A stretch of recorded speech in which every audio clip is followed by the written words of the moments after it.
Hello, I'm Hatty Ashdown, your host, but you know that by now. Welcome to another episode in the series of TV Mums. In this episode, I'm joined by the trusty podcast co-host, that is Mrs. I Love an Admin Question, Gemma Beagley.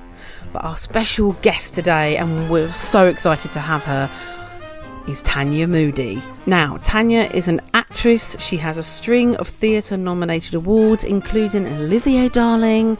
Her TV credits include Discovery of Witches, Star Wars, The Rise of Skywalker.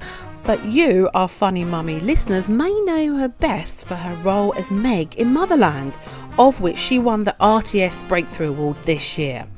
Meg joined Motherland in the second series as the alpha party hard, play hard mum.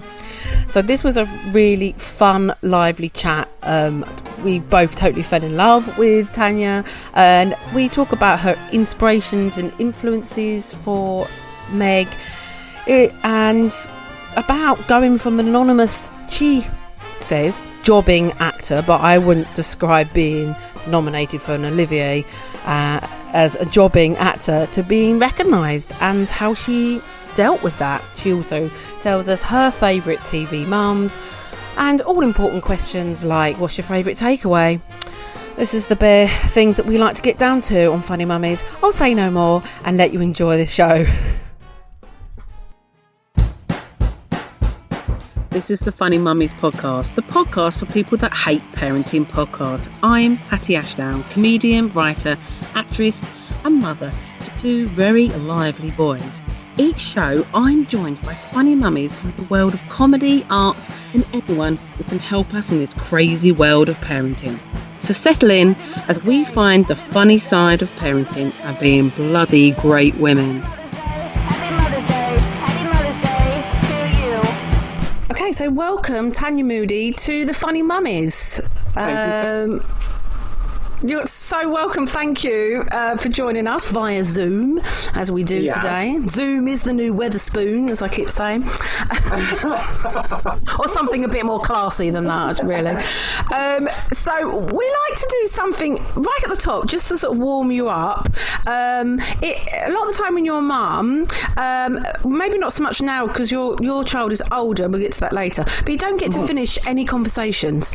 And so this is like a quick way to find out a little bit about you. So it's just a little quick fire rounds thing. Okay. And so you just have a multiple choice. It's really highbrow, so watch out, okay? So, number one, tantrums or teething? Which would you... Can we say neither? they're kind of like synonymous with one another. Oh, God. I know. Which one would you rather deal with? Teething. Yeah. Well, when you get one little fang come through, and that's kind of cute. And you can deal with the sort of grizzlies. But the tantrum was like, I don't know you anymore. You're not Oh, God. Yeah. Just evil. WhatsApp, mum's WhatsApp, so the class WhatsApp, or no thanks? Now you don't want to. No, because normally I despise WhatsApp groups, and I always remove myself from them, and people always hate me. I always make enemies because I'm one of those people that just drops out, and then they think that I have a problem with them, and it's like, no, it's not you. I have an issue with WhatsApp. I hate it. However, I have to say the mum's WhatsApp group, which you feel obliged to be on, otherwise you're out of the loop. Yeah. So I've managed to make peace with it, and I kind of I tell a lot of jokes on it, or like I kind of make. I'm very irreverent, and they'll talk about something serious, and then I'll lower the tone, and so that makes me feel more comfortable. Oh, and do they laugh? Do they do a little emoji? They do kind of WhatsApp. I mean, the whole emoji thing, like. Sometimes I'm like, oh, should I do that joke? Is that too risque? Or let's see what at today. Do you know what I mean? Is it like too? Yeah, I'm always like, to be honest, when I do something, it's always a bit tumbleweed, and then someone will do. Honestly, it's really embarrassing, and then someone else will do like a really obvious corny joke, and they're like, ha ha ha ha. They're not my crowd. They're not my crowd, Gemma. We've had this discussion. They're not my crowd. It kind of changed when one of the mums in our group accidentally sent us a text that she meant to send another friendship group. And you was a lot dirtier than ours. Yeah. So then I was like, okay. Now we can play. Yeah. Now we're cooking on gas. Yeah, wicked. Oh, I love that. And I think, in case anyone's listening, obviously you really need these WhatsApp mum groups at the moment. I think they are a bit of a lifesaver with... Are they in school today or not? What is going I think it's just, so with the mindless sort of conversations or stuff that's like, you can just email the school about that. You don't need to... Okay, city break or beach? Oh, shit. Why are you guys making this so hard? I'm really making it... Because we're getting in. Shit.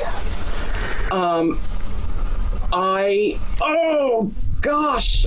Okay, I'm going to say city break. Okay. Only because that means probably it's just my partner and I. Yeah. It's been a quick break, and they're always the most successful holidays because you're not dealing with having to organise to sort of be a childcare at the same time, and then it's days out. Exactly. If it's city break, I know it's a romantic break, for us, and we can do whatever we want, and it's great. Yeah. I was going to say, actually, that question should be sort of like city break or beach since having children, really, shouldn't it? Because it's different. Exactly. Yeah. Cook or take away? Oh, definitely cook. I'm a massive cooking fan. I love it. I love cooking. Do you? I've got the sense of that from your Instagram. Yeah, so much. And the thing is, we do have takeaway, and Friday is the sort of designated takeaway day. And so my daughter looks forward to it. She's kind of a creature of habit, which is fine. And at the same time, we're not obliged to get it if we don't want it on Friday, because you right. Deliver different things. So we generally end up ordering 3 different meals from different places. Oh, anyway. Really? Yeah. Because no one wants the same thing ever. God, the Uber drivers must love you. They're like all queuing up. Yeah. Can I ask about that? Because this is admin, really. Gemma loves to come in with an admin question. I'm just because I've never done that before. It's like we're having one type. So is it the same guy that turns up with 3 meals? Or sadly, you're not allowed. Sadly, you can't say to one guy, "Oh yeah, hey Dave, do you mind popping by the? I wish you could do. You mind just nipping by the Indian and getting it. Thanks so much, Dave. See you later, mwah, kind of thing." But no, unfortunately, got to. So basically, the question is we just start with a question: what do you want? Right. Do you know what I mean? And then and generally my partner always says curry. Like it's a no-brainer for him. It's very rare. Same. He's a complete curry obsessive. And my daughter, it could be, 13-year-olds, could be anything, anytime, I want fried What was the last thing? What do they eat? Yeah, what does she do? Is she quite an educated palate, or? Well, sometimes, it really depends on her mood. So when she's in sophisticated, I should have said. Yeah, in the more sophisticated side of her spectrum, she'll say, "I want Japanese." And then generally I'll get it at the same time because I really love Japanese. And so, because she likes she likes sushi, she likes the wow soup, what do you call it? With the noodles, udon, whatever. Yeah. Do you know what I mean? Ramen? She loves that. They're both, ramen. Oh God, my partner and her are ramen specialists. I mean, they will tell me if this is a good one, if the noodle enough, if it's been well. I mean, my God, ramen. I had to learn. I was like, I'm not a ramen fan, but they actually turned me on to it. And then when she's more junky end of her spectrum, it's always KFC, generally. Right. Yeah. So, well, and so if you're having a separate one that no one else is having, is it more likely to be? If I'm having a separate one that no one else is having, it's Jamaican food. Okay.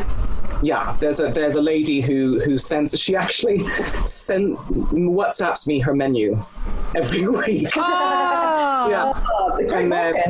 Yeah. And then a member of the family drops it off, and I just sort of pay her like direct, sort of direct transfer sort of thing.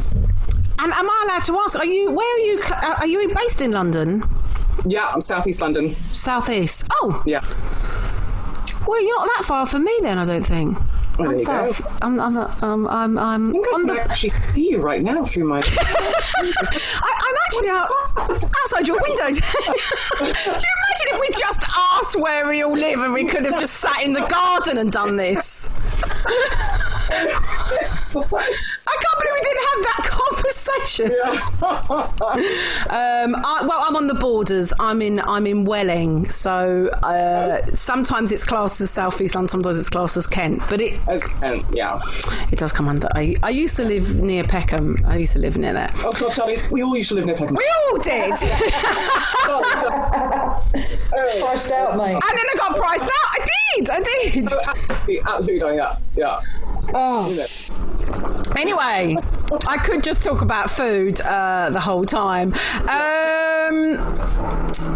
So let's talk about Motherland, because this is I think going to go out as our first in the series of looking at mums on TV is the sort of theme from a broad spectrum of just talking to wonderful people like yourself who have played mums on TV and mums that you love on TV, maybe.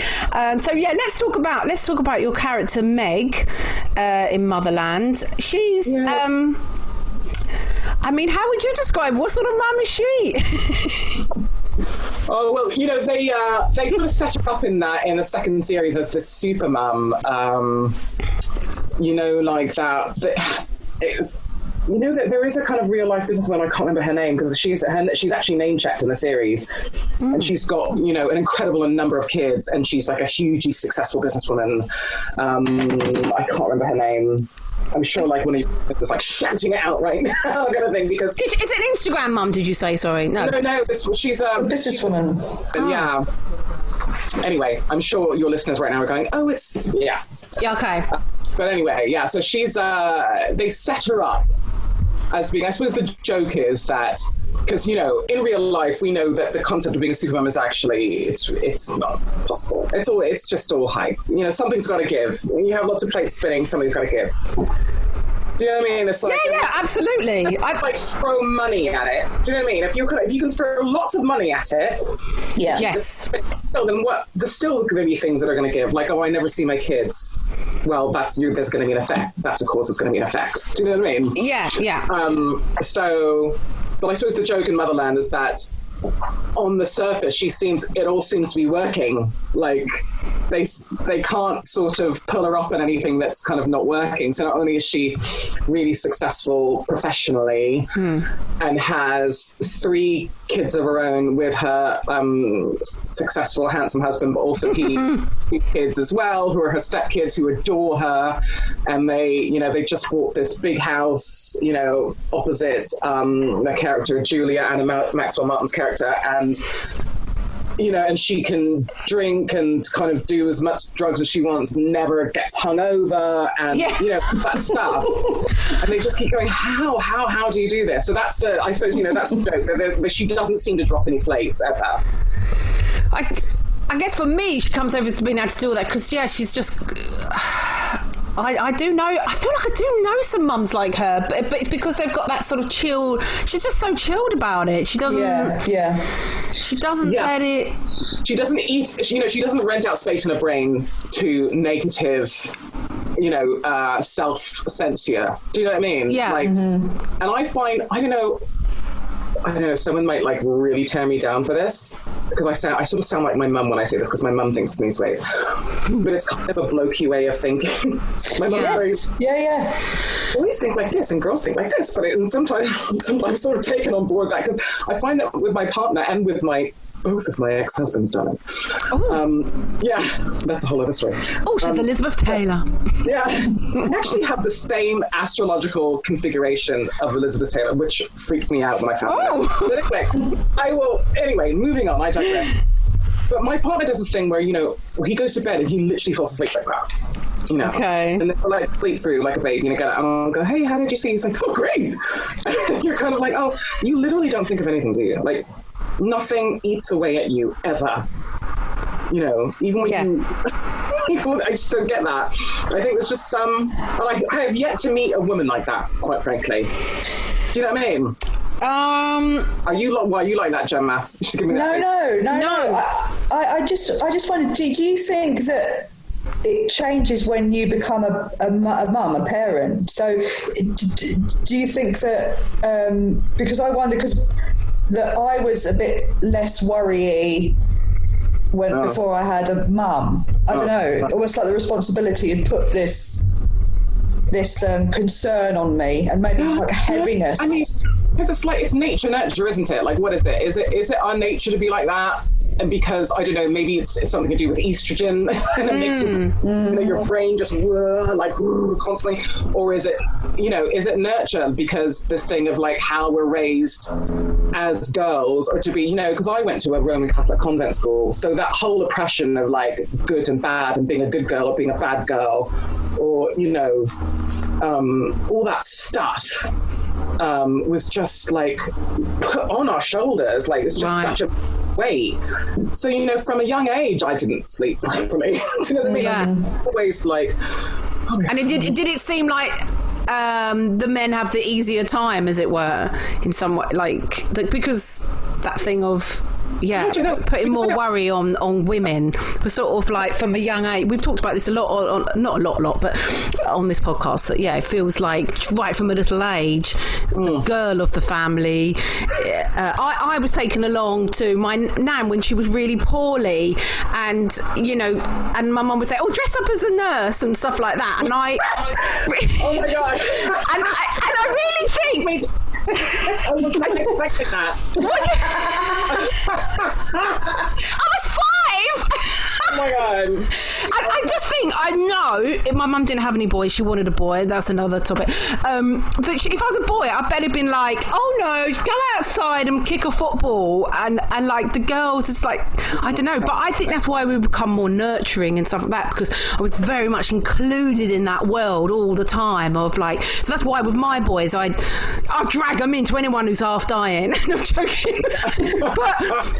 But going back to saying about your husband, I think it's interesting because my husband he's really he's quite. I didn't know this until about 3 years into our relationship, how actually he suffers with anxiety, and he will lay awake at night, won't he? But he doesn't when it comes to any parenting things. So interesting, right? Yeah, that in itself is interesting.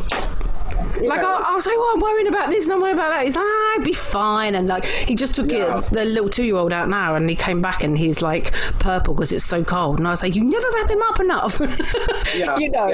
And because he's just he's got which that stereotypical man attitude where we're like, oh, he's all right, But so what's that about?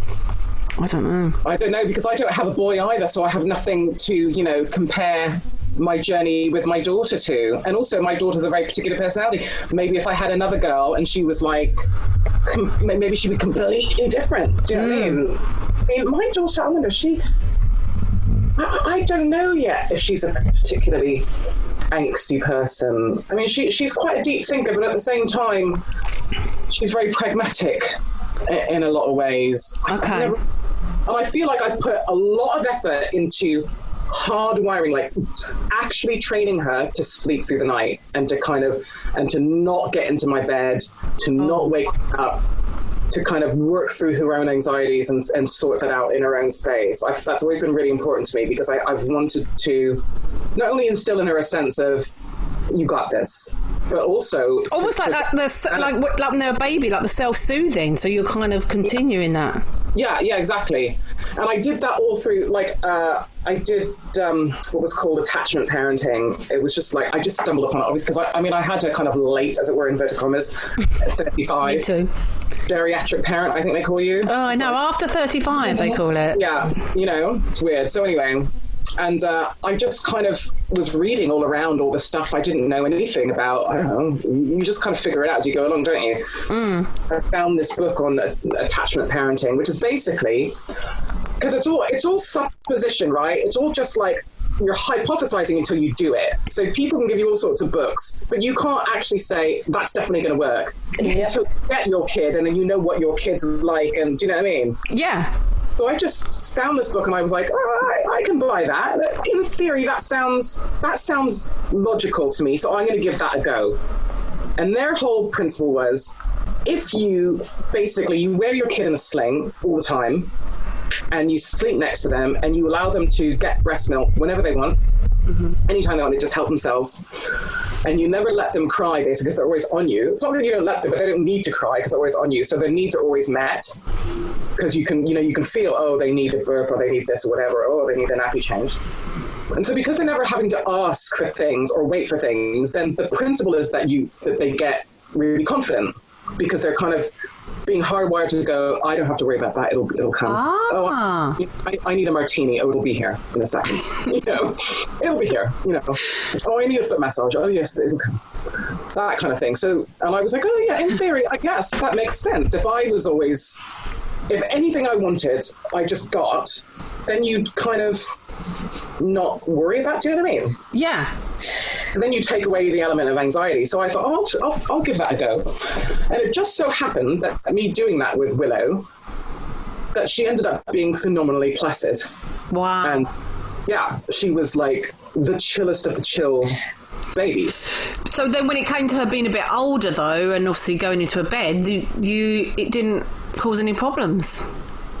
Well, so then I just had to be a bit canny, because I have a very good friend who she co-slept with all three of her kids, and she took me aside and she said, listen, Tanya, don't do what we did. We let them co-sleep with us in our bedroom and they never left. So we had to change bedrooms because it was just so disruptive for them, and they refused to leave, so we had to move. She's like, don't do what I did. You've got to figure that out. I was like, oh, thank you so much for telling me, because I couldn't leave my bed. I was like, no, that's my bedroom. I can't. Yeah. So what, instead of getting her a cot from literally from when she was an infant, I got a futon on the ground, so that if she ever rolled off, obviously she's just rolling just under the ground. You know what I mean? You're already down there on the ground. So it's just a futon mattress, not even the base, just a mattress. Yeah. I know it well from my student days. You know what I mean? I kind of bolstered it up to make it as comfortable for myself as possible. And then I put her to bed in that with my boob in her mouth, feeding until she went to sleep, and then I would extract myself and then leave, basically. And then if I heard her grizzle in the night, I'd come back in, feed her, and then extract myself when she fell asleep, sort of thing. So she always kind of got used to being in her room. Yeah. In a bed. Do you know what I mean? Yeah. Did it like that. And I breastfed her for 2.5 years as well. Wow. Yeah. I'm giving you a clap for that, because that's bloody hot. Happy sale. Go girl! I spent some, not to repeat what you said, Tanya, but I spent some, in my early 20s, obviously years and years before motherhood, I spent some time in a community where, same thing. So for 2 years, the kid would be in a sling and co-sleep, everything. And the only reason a child would cry would be if they're sick. Yeah. It's the only, so you'd know that they were sick. And you're right, and confidence thing, I saw it with my own eyes. Yeah, absolutely. I think it's amazing. It's amazing. Yeah, I felt I was taking away a lot of guesswork on my part, because you can kind of then go, oh, she needs this or she needs that. Now, also, by no means am I saying to your listeners, this is the only way to do it. If you don't do it like that, then you failed. Yeah. Having breastfed for 2.5 years, I'm not saying that at all, because every kid is different, every person's situation is different. I mean, I think the only reason why I carried on with breastfeeding was that I happened to have a mate who her kid was already 2 or something, and she was studying to become a midwife. And I've known her for a really long time, and so I was about 4 months pregnant. She said, can I come over and visit you? Yeah, and she came over and she just sat me down. She's like, look, I'm just going to give you the skinny on all this stuff. And she was like, breastfeeding hurts a lot. And she's like, just keep going. There's going to be a period where it's really painful and you want to give up. Just get beyond that. And I was like, oh, hey, wow, thanks for warning me. Shit, I had no idea. It's that thing that I think we miss that a lot. I think I'm speaking generally now. Just that thing of advice from other people who've done it before, that kind of community thing of let me come and talk to you about what this is going to be like. Yeah. And my mum, and the other person I got advice from was my mum, who had started her career as a midwife. So I was surrounded by people with knowledge who were okay, so this is going to happen and this is going to be terrible. And it's going to be really painful. But then what you got to do is you got to do this. And I go, okay. So every time I hit those like walls, when I was with my infant daughter, I was like, okay, I got to get beyond this whole razor blade thing on the nipples. Oh my God, this is really painful. And my mum would go, okay, this is how you're going to heal it up. You got to take, my mum, like, she said what they used to do in the wards in Jamaica is they get bare light bulbs, like those table lamps. And they've got to be like old-fashioned light bulbs, not like the kind of ones now that are cool. Like, you get light bulbs now that don't have any heat.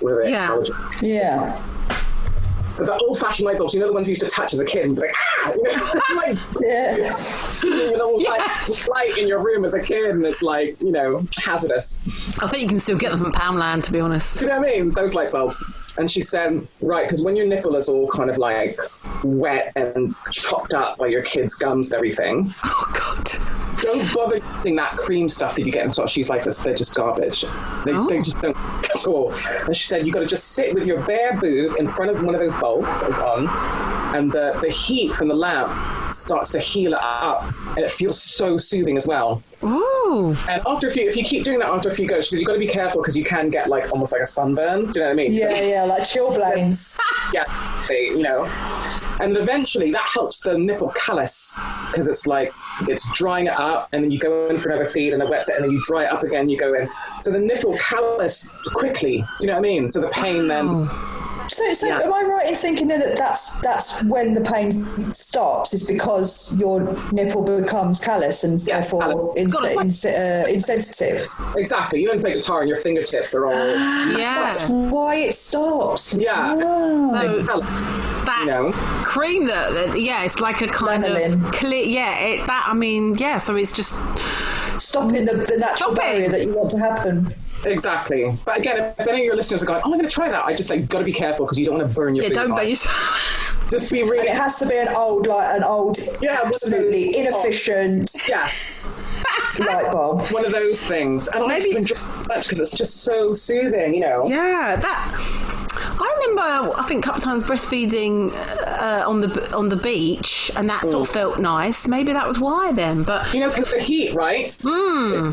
It's so nice. And then also, she said, my mum taught me that, so the baby, when she gets nappy rash, my poor daughter, she got nappy rash so badly because I was changing her in bad light. I had no idea that you need to have light so you can really see. So, because she was sort of on one side of my bed on the changing thing, but the light was like behind me, the window's behind me, so I never really saw what was going on. And she started grizzling for a bit. I was like, I wonder why. And then I took her into another room. I was like, she's just been nappy rash, bless her heart. Oh gosh. That was like, no problem. Just get a blow dryer. And the kind where you can control the temp, so it's not like super hot. You get the kind where it can be like just like warm, And she said, when you change her, wipe it down and then get the blow dryer and go shh, and just blow dryer. And they love it. They love the noise. They love the feeling of the warm air on the little pushes. And she just put her legs open like that and just be that's so dry. Again, this is going to sound dodgy, but I have before, bless him, when it's a bit sore, I've sort of blown. Yeah. Sure. And he loves it, and especially because he's always been really. He's 2 now, but keeping still. So it used to be like a way of keeping him still while I'm getting the cream and the wipes and. Yeah. Oh my gosh! But it's so. It's so interesting you were saying about people giving advice, because people often, like after childbirth, we just done a series on people telling their birth stories, and whether it's childbirth or the breastfeedings, you get a lot of people say, I wish someone had told me. I think, like you say, there's a way of saying it, and maybe from the right person. For me, I look back now and I'm thinking, actually, I don't think my mum or sisters really said anything, because I think their thing was like, just see what she what it's like for her. Like, I think they would think they want to scare me. But so a lot of my advice ended up being just some crazy woman on a bus, and you're like, well, I'm not going to listen to her when she's like, what you got to do is, you know. That's so funny. Oh my God. Well, we did a whole live podcast about terrible advice and stuff, didn't we, Gemma? And there was some corkers, and it's always from strangers. But I've had strangers on the bus like whip.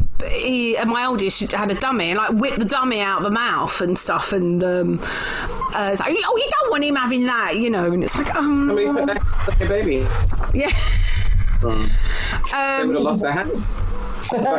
They would have lost their hand if that was. It's always some old woman, God bless them.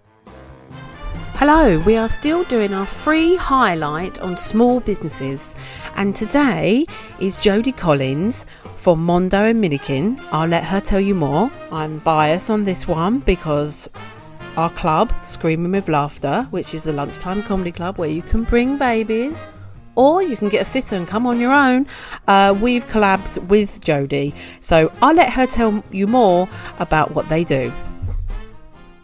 If your lockdown, like mine, consisted of stepping on Lego and Googling nap techniques, then I imagine you are now looking for things to do with your small people. Here at Mondo and Minikin, we bring you a What's Happening for babes, bumps and toddlers across South London. Cherry-picking activities and classes with a difference, so check out our page for a veritable feast. We've got your back in Lockdown 2.0 and beyond. Plus, we collab with brilliant local folk to bring you goodies and discounts too. So please give us a follow. Search at Mondo and Minikin on Insta and join the small society. But don't forget, if you would like to be highlighted on an episode, just get in contact via screamingwithlaughter.com if you have a small business or you would like to nominate a small business that you think needs a lift. So Meg is quite a party animal in Motherland, and I know you've been asked a lot about, are you similar to Meg in anyway? So I'm not going to make you go through. I'm not going to make you go. Just Google it, love. Just Google it. If you listen to this, just Google past articles that you've. But I'm just interested because obviously I follow you on Instagram, and that's where we all get all our information these days, let's be honest. And Instagram's so well. It's so what? It's so you accurate. It's so honest. Instagram. Yeah. It's such an accurate portrayal of people's lives. Oh, don't. Do you like? Because I literally have days where I'm like, I can't look on it today because, like, some days a certain person will like, I'll like really like them, and then another day they just can be a bit of a trigger for my anxiety. I mean, what's that all about? I don't know. I know, because we're human, isn't it? That's just the way it is, you know. So some days I'm like, oh yeah, you go, girl, and then another day I'm like, oh gosh, she's really annoying me. Yeah. Normally I really make myself say something positive, particularly in those posts that make me, when you feel that little twinge of like, I'm a terrible person, you know, based on something you've read of something else, someone else's happiness, and you get a twinge of, oh, that means I'm bad or I'm not worthy or something.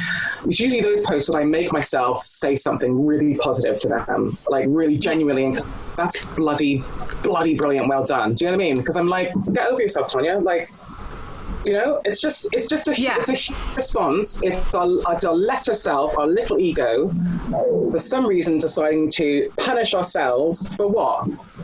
For what exactly? Do you want their new kitten that they're posting about? No, and that bit of advice, my mum was always so good at that. When I'm talking about really just my envy or jealousy of someone else, you know, or and she said, "Oh, well, do you want her life? Do you want her husband? No, I don't. Right, well, there you go. Like, what is it you're... Yeah, exactly. It's because it's so easy then to solve, isn't it? It's so easy. If someone says, right, for example, oh, I just got cast in a new series in LA or something, and I'm moving out and I'm doing this series in LA. And if, for example, I mean, I to be honest with you, I never feel envious about things like that. I don't know. Because in my head, I'm always like, what's for you won't go by you. So if another actor's got something, I'm always like, well, that's good for them. That's what they were meant to be doing. Oh, that's so I mean? good. well, it's just like, if I was meant to be doing it, then I'd be doing it. It's just one of those things. But for example, if I did feel envious about that, or whatever it is that, I don't know what it is that bothers me, because sometimes it changes from week to week, doesn't it? It depends what mood you're in. I always ask myself, well, do I want that? Do I want to be doing that voiceover job or whatever? If the answer is yes, then I'm like, well, then sort it out. Yeah. No, I do it. If the answer is no, then it's like, well, then what is the problem? You know, what is it? Do you need a nap right now? Go have a nap. You know what I mean? Yeah. Go have a cook. You'll be okay. Go and blow a blow dryer on your nether regions. Come on, chill out. Or get someone else to blow. Have you got any favourite mums on TV, past or present? I think maybe I quite like people like Adina on Ab Fab, that kind of mum who, because I'm a bit like that in a way with my daughter, minus the mainlining Stolly Bollies, but I'm very sweary and irreverent, and I have a really dirty sense of humour, and people out there might be listening thinking, wow, Tanya, that's really bad. But it's just me, and I have never really edited myself or put on a filter with my daughter. Right. I've just been like, oh my God, that's so funny. And it might be something really dirty and really sweary. And I'll go, look, that's hilarious. Well, that's hilarious. And she might find it hilarious as well, but she might be like, okay, that's inappropriate, mother. So she's kind of become a little bit like Adina's daughter as well. Okay. A little bit. Like I was showing her this thing online where someone had like made up this kind of tune with the word cunt in it, like repeated again and again, and I was just dying laughing. And I showed Willow, I was like, look, this is hilarious, and Willow was like, and so she kind of laughed and then kind of went and did her thing, and then I started to sing it and she's like, can you not just no song? Yeah, okay, Mum. Yeah. Unfortunately, I have this thing where I'm kind of brutally honest with her all the time. I find it, because the thing is, I've always felt like if I white lie to her, then I don't know where it ends. Yeah. I don't know. What happens when I get bored of that lie and then I suddenly change my tune? What happens then? So from the beginning, I was always like, Santa didn't buy you a present, Willow. There's no such thing as Santa. I bought it. I had to work hard. I am the money. Did you? I love that! Yeah. Look, it's my money. I had to earn it. I was a single mom. I had to put that money aside and get her Christmas presents. I don't want her to think that some white man broke into my house and gave her presents. Yeah. I'm sorry. I love it. I'm sorry, but no. Yeah. That's mine. That's Mama's money. Yeah. She'd be happy. Do you know what I mean? And did you, with that, did you tell her that other kids believe it or something, or were you just like, yeah, how did you explain that? In terms of other kids? Well, she's so, my daughter has this, I have a lot of respect for my kids. She's quite, she does have a degree of compassion, and she really... And consideration. She gives people space to believe what they want to believe. So she would come in and go, and she'd go, Billy thinks Santa's real. Well, okay, that's cool with Billy, but I'm not telling baby. I can't tell you that either. Can I ask a question about the TV mum thing, Tanya? Yeah. So, I'm just wondering that you, as an actor, did you have feelings about then becoming an age where you were then being cast, you're being put up for castings as a parent? And was it how was it for you? I found it was so annoying. It was annoying. I think the first time that I realised that this is going to be a problem is I played the TV mum guy that I knew, because he was at RADA several years after me, so I knew him from there. And at the time, I think I was 30. I think I'd already had Willow, so maybe I was 38 or something, and he was, I think, about 32, and I was playing his mum. Oh my God. Yeah. I tell you how furious I was inside. Because you don't turn down the job. Yeah.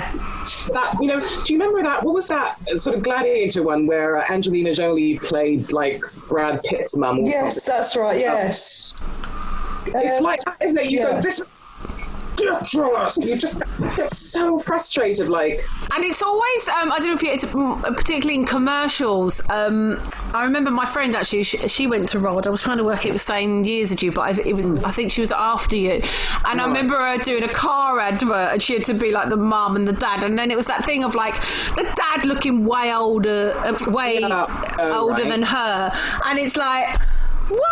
When are they going to be brave enough and do it the other way around? And but it starts coming in when you don't expect. You're like, oh no, I'm in the mum category now. But it's weird. But at least with roles like Meg, then it all just feels sweet. It's like the sweet spot.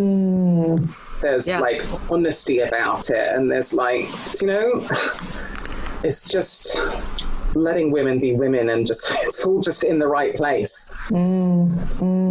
Well, that's what strange thing. You were saying, Gemma, wasn't you, before, like, about how we think Motherland's probably one of the first programs to have mums, and because the kids aren't in it a lot, which is good. It's, you know, but I think it's one of the first to really have just showing all different types of mums and being very, very honest, rather than just this kind of head of the family, Nellie Boswell, whatever, in Breads, who's just, you know what I mean? Like, and I can't think of another show that's been similar to it, really. And Tin Star, which is a Sky program with Tim Roth. I'm in. Oh yes. Of it, and I play a mum in that as well. And if it's it's the same sweet spot as Motherland is, but like the sort of inverted. It's like the dark side of it. Do you know what I mean? Mm-hmm. So it's Oh well, that's on my list. I want to watch that because like playing a mum that has to make kind of decisions that normally mums don't have to make, sort of thing, which I really, really, really liked, and not shying away from the fact that she had a family life too. I really like that. Oh, we'll put that on the list to watch.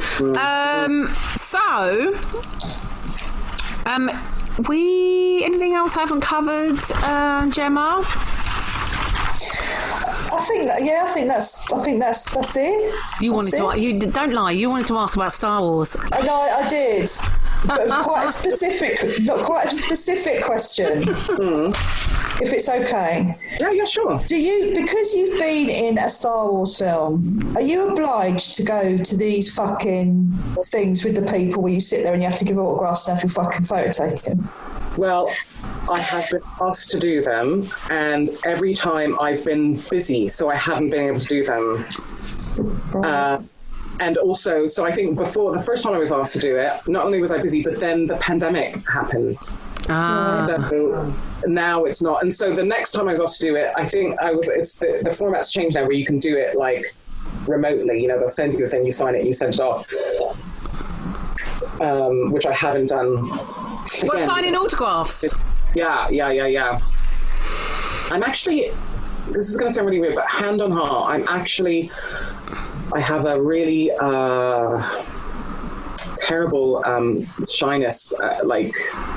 Even though I'm on Instagram and all that, there's an aspect of my life that I keep very, very private and personal. And I actually find fan letters and things like that very difficult to answer. I'm like a tortoise. I just go into my shell. Wow. So if there has ever written to me and I've not answered back, please don't take it personally. I just get overwhelmed a little bit.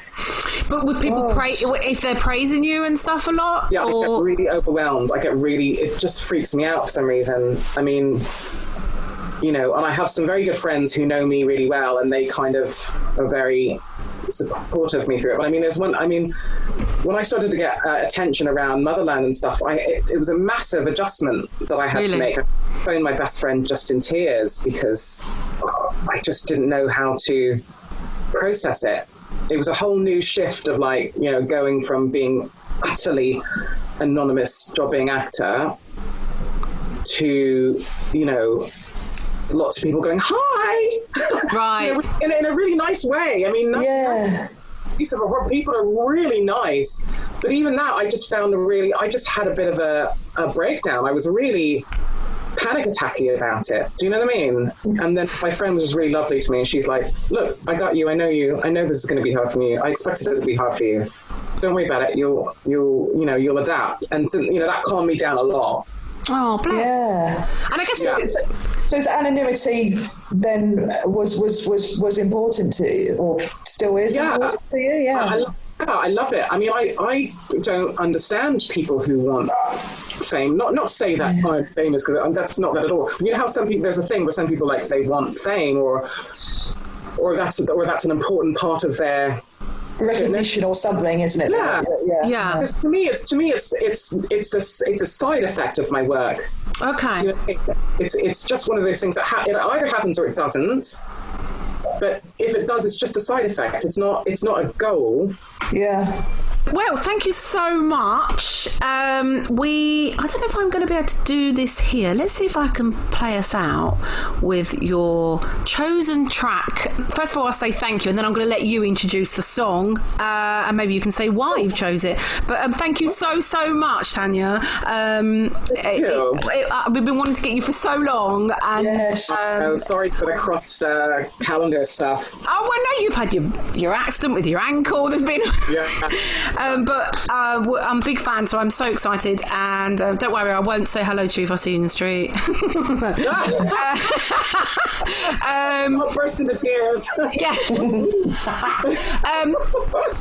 So, and when you chose this song, I know you can't judge people by their music choice. I was straight away like, oh yes, I love her, because I love this band. And so, yeah, do you want to introduce it? Yeah, this is Identity by Xray Spex. And so I know it's not officially just by a female, singer, but I mean, obviously she's the lead singer of the group, Polystyrene. So I mean, I just love Polystyrene. I just love who was. I love that, there hadn't been a woman of colour leading that kind of group for her. I just love how she chose her name, because, she was just like that at that time in cultural history, youth was seen as being like a, disposable byproduct kind of thing. And I just love, she's just beautiful and fun and funny. And the talented songwriter, and the lyrics of Identity, to me, they hit me so hard, because for me that's exactly what I fought for in my industry. The reason why I've stuck to it for the last 30 years and not given up is because it says identity is the crisis. When you look in the mirror, do you see yourself on the TV screen? Do you see yourself in the magazine? Because it's like, if you can see it, then you can be it. And I feel like I've not one ever pushed me out, take my space at the table. I've always been like, I'm here and you can't get rid of me. And so she was singing about that, before we were even given a space at the table as, creators of colour and all that. Yeah, she was. And this is what was it, around 80 something, wasn't it? So, God. Yeah. Okay, right, let's play it. Thank you so much.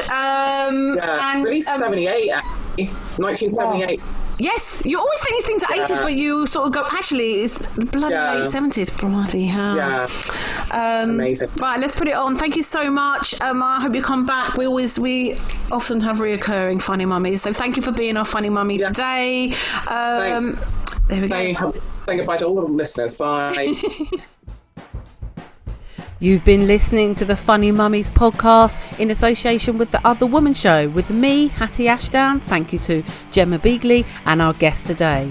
Please see the write-up in this episode to find out how you can follow us and our guest online.